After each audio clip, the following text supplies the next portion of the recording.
حیدر حیدر اول و آخر حیدر حیدر ساقی کوثر حیدر حیدر ای مظلوم فاتح حیدر حیدر فاتح خیبر حیدر حیدر اول و آخر حیدر حیدر ساقی کوثر حیدر حیدر ای مظلوم فاتح حیدر فاتح خیبر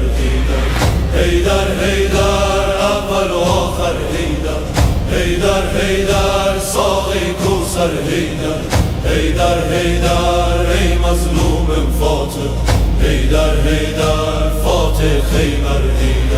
افتادی در بستر زهرا بابا، چشمات از اشکت شده دریا بابا، میبینم چه بغضی توی صداته، یا زهرا داری روی لبها بابا، قربون دستای لرزونت بابا، پرخون زلف پریشونت بابا، اشکاتو پاک کن مگه زینب مرده، قربون چشمای گریونت بابا. یالی او یالی یالی یالی یالی او یالی یالی یالی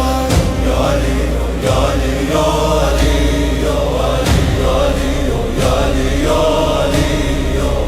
سربند زردت شده هم رنگ رود، رد خون خوش روی گوش ابرود، اما انگار رفته دلت اونجا که شب بود و تنهایی و غربت و تابود.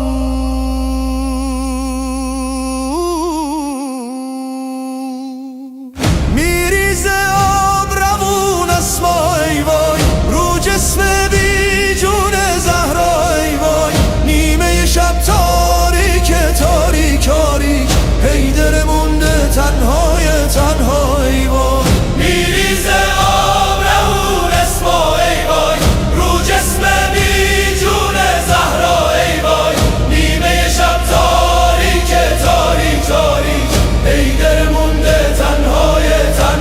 ای وای. یاری یاری یاری